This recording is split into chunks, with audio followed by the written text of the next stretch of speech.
Welcome to the Dr. Donna podcast, here on the Experience of the Soul podcast channel.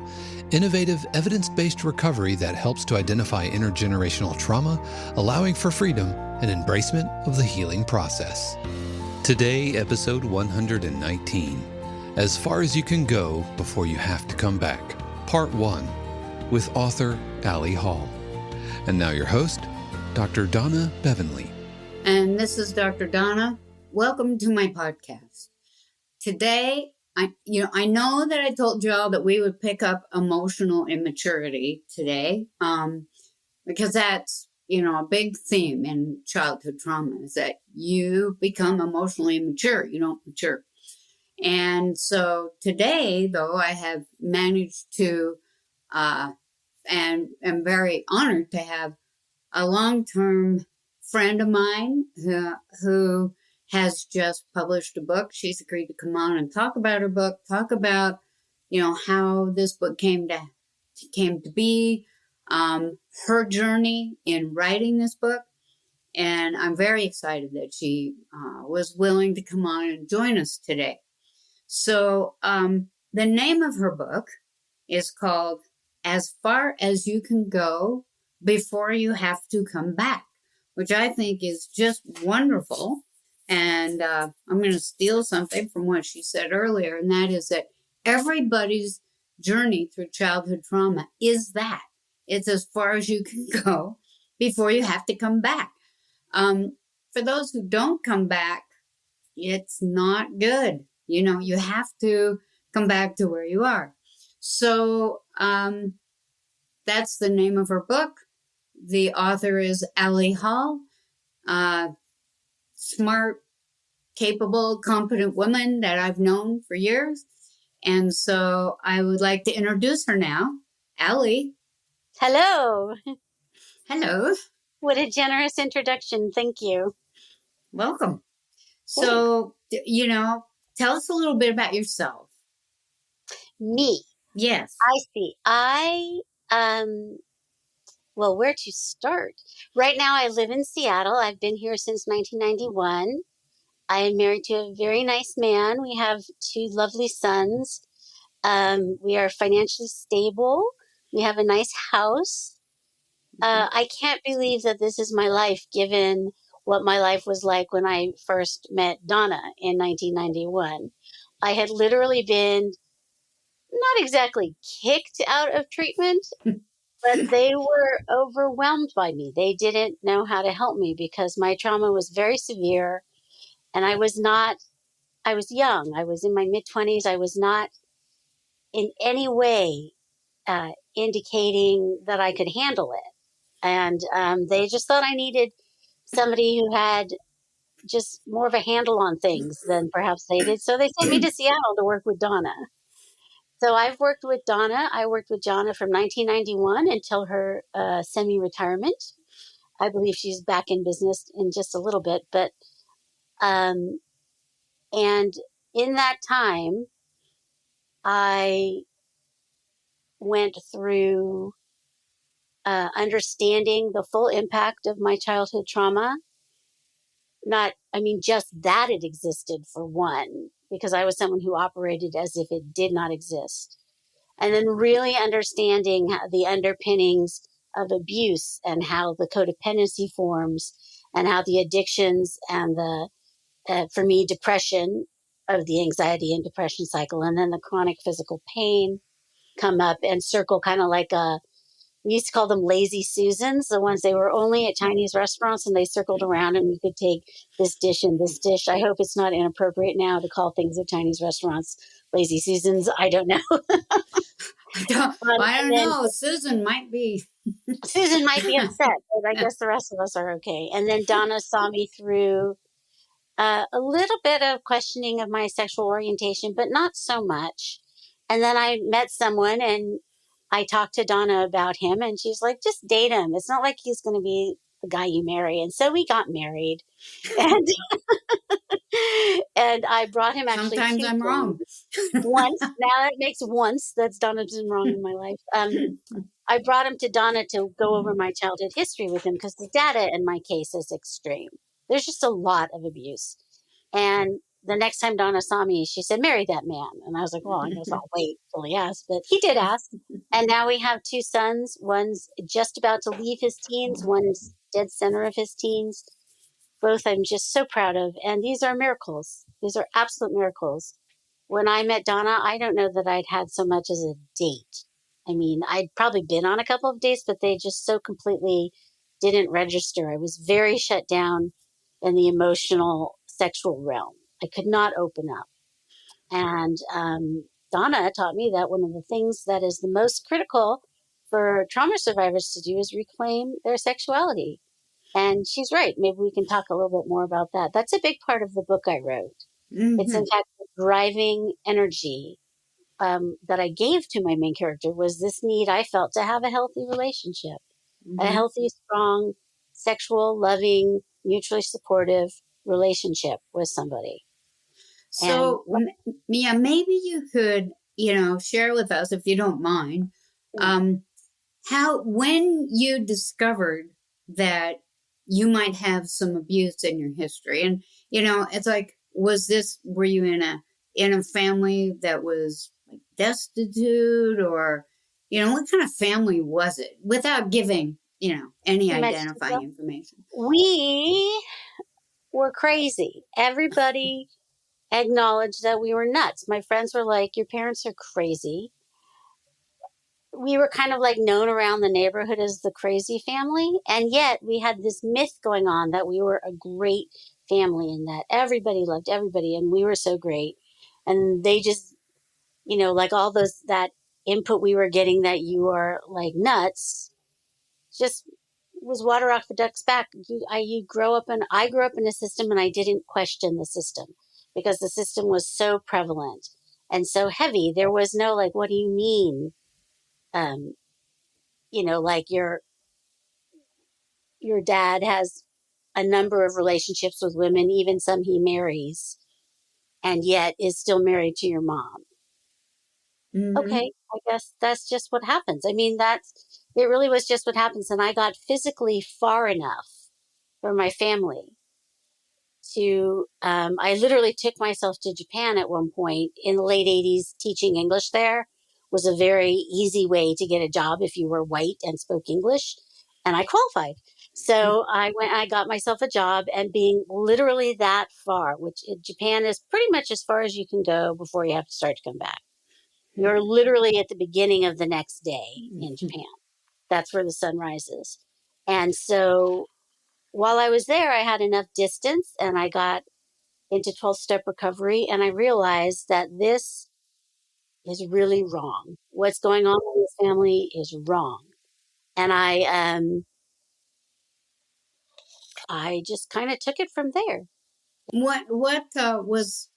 What drove you to the recovery process? I mean, people usually go there because they're addicts, because they're, what was it that I got in for the reason that is driving me back to today, which was my eating, my overeating.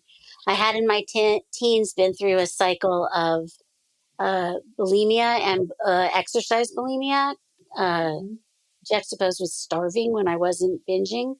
And then I got a bunch of injuries and I couldn't exercise the same way. So I was heavy and I was young, and it's painful to be in your 20s and trying to be an attractive heterosexual female and be heavy. I mean, people you're attracted to aren't attracted to you. And I just knew that there was something weird about, I mean, it wasn't a mystery to me that bulimia was an eating disorder, but I had never really thought of compulsive overeating as an eating disorder. I kind of thought of it like I'm a failed bulimic.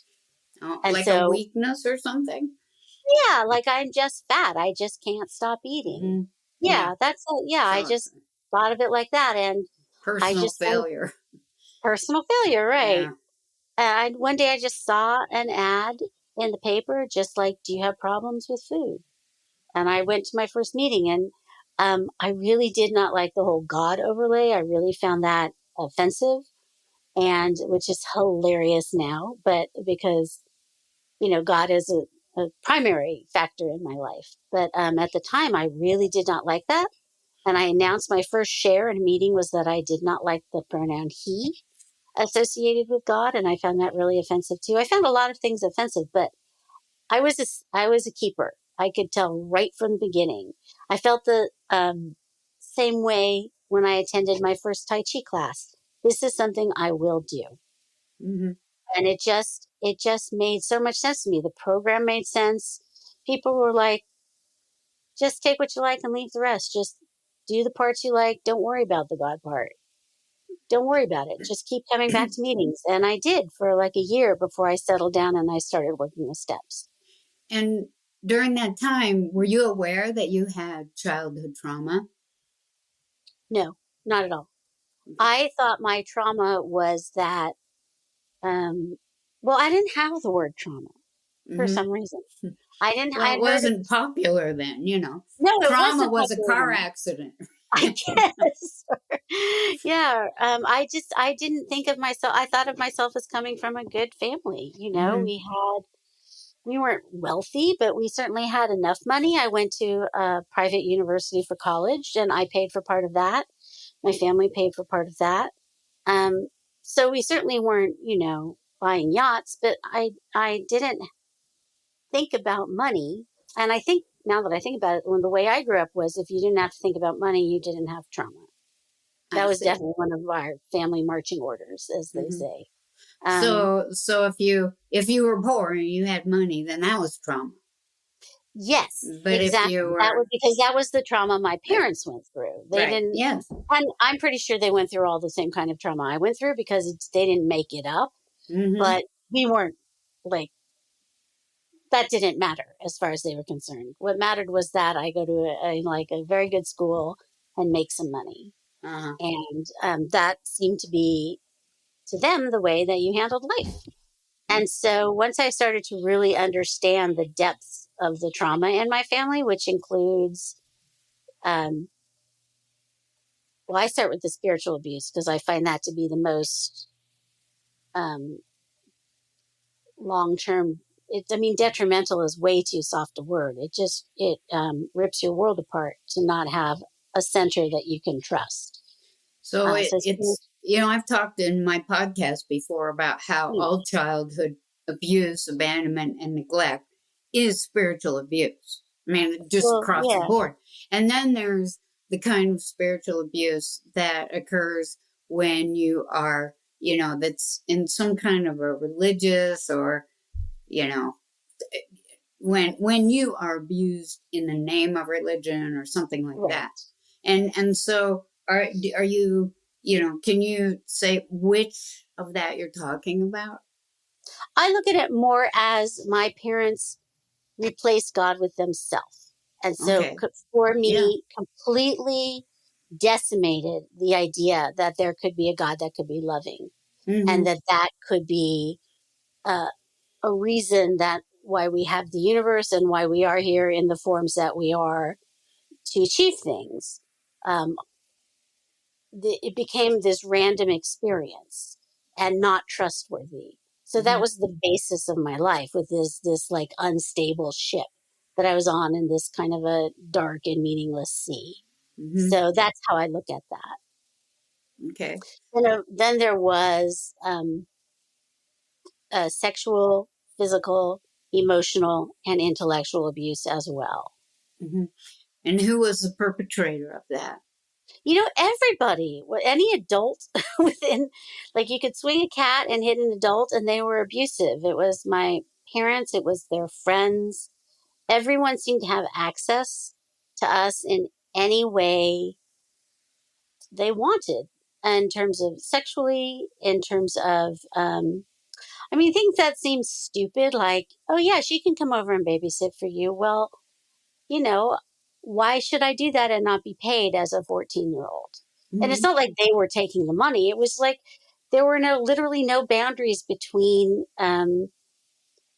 sort of like what my parents thought and what I was supposed to be. It was just this one, like when the waves come in and the waves come out and the sand is kind of glistening. It's like this Mm-hmm. one swoop of family that didn't have any like adults do this and children do this and adults don't do this and children don't do this, you know? So there was this, I hope I'm being clear. Yeah. Well, I think because you've done so much work, you're talking more about what you discovered versus, Oh, in your recovery versus what was it? Right? I mean, you said sexual, physical, intellectual, emotional right. abuse, but it's like, who did What that? And happened? what, not the gory details, but of course, Okay. who did that and what happened and how did it happen in this family where, it's like you left, went to Japan, didn't even know it happened, right? Right. So, but then at some point you discovered that it had happened. And what was it? I don't remember a time that being physically and sexually abused wasn't part of just family life. That's how pervasive it was. I don't know when it started, because I believe I was groomed for it from basically the time I was born. Like, my father was a pedophile. Mm-hmm. One of the reasons I think he had so many kids was that he had access to all these kids. So if your father's a pedophile, so you grow up with that, you think that that's just normal behavior. You don't like it, maybe not, but you kind of think that his behavior towards you, and I'm thinking that he might have sexually abused you, right? Is that what you're saying? Absolutely. Okay. Yes. So he sexually abuses you on an ongoing basis, but because you said you were groomed basically from the time you were born, which that's kind of what pedophiles can do. That's Right? what they do, especially when they have complete Yes, access to that that's child. right. And so then because you're a kid and you don't even know what normal is yet because you're not old enough, then you accommodate that behavior as normal. But it isn't normal. It hurts you. You don't feel loved or anything because of it. In fact, you feel ashamed and, trying to figure out a way to protect yourself. And part of that, I've talked about the defense mechanisms that children use. Part of Mhm. that is that, okay, this isn't happening. This Yeah. is like Mhm. suppressed memory, right? It's like, Right. but you don't know. And, it's like, so, well, this isn't happening. I'll go to school and get good grades so I can go to college, right? You just go and act like a regular kid, but everybody knows it's crazy, right? Everybody in the family knows it's crazy, or Mm-hmm. Mm-hmm. outside? Yeah. Yes, exactly. And outside too. I mean, like you said, all the people in your neighborhood and everybody thought, wow, that family's crazy. But Bananas. nobody probably, I don't know if they knew what the craziness was or not, but nobody helped you. Certainly nobody helped me. Certainly nobody asked. It was, I mean, I think now you have people who do understand the signs of a child who's being sexually and physically abused at home. Certainly Mm-hmm. teachers are trained to look for that. Yeah. Counselors are trained to look for that. This was the 70s. This was not Right. happening. I Yeah, know. people just took parents as they were. And I Yeah. mean, this is the kind of place where we, would be sent to play at the beach when we were in fourth Mm-hmm. grade by ourselves. Yes. Like, I would never let my children go to the beach No. as a 9-year-old by No. themselves. I just Not at wouldn't all. do it. You go there and you sit. But they were like, whatever. You just walked home whenever at night Mm-hmm. because they didn't want to go pick you up or something like that. They just, like, it was a very different awareness around the possibility of abuse, let alone the Mm-hmm. reality of Mm-hmm. abuse. But, like I've said before, it's usually when you're a child growing up and you're being abused, especially by somebody that you love, because, kids can't help but love their parents. Mm, At least initially, you might change that later on, but, right. and so you love them initially. You have to trust them in order to live, Hmm. right? In order to survive. And so you automatically do that too. Um, and so when you're being physically and sexually abused, and that just, it's like part of that is just emotional abuse as well and spiritual abuse as well. then you just accommodate that reality as fact. This is just how it is, isn't, and that's what you're saying, right? Yes. And to me, when you say accommodate, in my head, I say, this is what goes on at nighttime Yeah. and at Mm-hmm. home. Mm-hmm. And in the daytime and outside of home, I am exactly the kind of child that you want to teach, that you want to be friends with, that you want to raise. I really thought that by being perfect, Mm-hmm. I could make that the rest of it not a problem. Like the Okay. logic of it, when I say that out loud, does not make any sense Well, you're a as an child. adult. I was a child and I Children had are this known. magical, right, known to be remarkably immature. Yes, they are. And they don't make sense sometimes. And don't make tons of sense. But in my head, that's how I evened the scales. Fine, I will be perfect. My teachers will love me. My Mm-hmm. friends will like me. Maybe they didn't love me. As I got older, I realized I didn't have friends. I Mm-hmm. couldn't take that last step of being open and intimate with even friends in the third grade, Mm-hmm. even friends as a first grader. I was never anybody's best friend. There were like three of us, and I was the third one. And So you were an acting friend. I guess I was the acting friend. And I was good friends with these people, but the idea of being best friends with somebody was more, the intimacy of that was too risky Mm-hmm. to do that, let alone, having a boyfriend.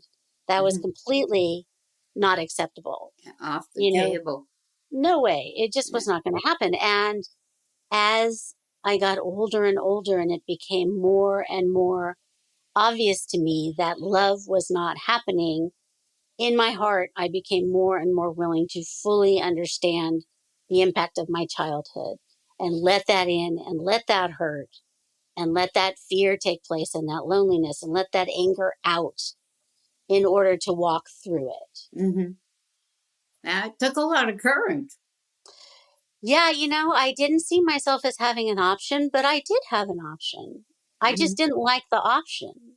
The option was I was going to be alone for the rest of my life. And since I wasn't using drugs or drinking, my life was probably going to be long. And I didn't want to spend it by myself. Mm-hmm. And I really think that motivated me to open that desire that every human being has for love, and not just the true love of one, which of course we all want to find that person, that partner, but the love of a community and really feeling like I meant something to people. And I never imagined I would have children, but now that I understand what it means to love and be loved by a child, it's irreplaceable, and it's it's it's like an awesome honor when a child trusts you. And like you said, your children have to love you because that's how they stay alive. But other people's children don't have to. And when other people's children actually like me, I really feel safe. Like Mm-hmm. I've done something right here. I really have hit some level of recovery because children trust me. Well, that is a big deal because children can sense danger. Yeah, And when right? they trust you, it's like they know that this is a safe person. They don't know it cognitively usually because they're just pure, right? Right. And But they so they react trust like, you or not. right. I saw this video online Mm-hmm. about squirrels. Bear with me here. So this guy made he was obsessed by the squirrels in his backyard. So he made like an obstacle course, sort of like that ninja show on TV, American Yeah. Ninja, Mm-hmm. except he made it for squirrels. And then he would watch them do their tricks and then slow it down. And so like the way a squirrel, you know how they never land on their head? They always Mm-hmm. land on their feet Yeah. because the instant they're taking off in a jump, their head locks in this place. They focus on a place like a gymnast so that they can twist their body around and land with their feet on the ground. Hmm. And that's the way kids are. They get it. They right away lock on a truth, and then their whole body flips around so that they can land on their feet. their whole because spirit flips around. exactly right. Yeah. I mean, look up obstacle course backyard squirrel and watch this thing. It's kind of That must amazing. be amazing. It's wild. hmm So, one more thing before we end our session today, because we're going to pick this up again. I would like for you to ponder, because I'd like you to talk about this when we come back. And that is, what happened in Japan? You know, you said, well, you know, you were lonely and you knew you had a eating disorder of some kind, but, you know, you saw this in the paper. But there must have been a moment where you thought, oh, this is bad. I got to get bigger help than a 12-step program. So I'd like you to think about that, and let's start with that. I also would like for you to read a portion of your book, maybe, and our next show. So thank you. Thank you. See you next time. Thank you for listening to the Dr. Donna podcast here on the Experience of the Soul podcast channel. This channel is made possible because of listeners just like you. If you would like to support the channel with your tax-deductible contribution on an ongoing basis or through a one-time gift, head over to experienceofthesoul.com/support. The Dr. Donna podcast is copyright 2023 Dr. Donna Bevan-Lee, all rights reserved. Our theme music is composed by Dave Croft and used with permission. The Experience of the Soul podcast channel is a production of 818 Studios.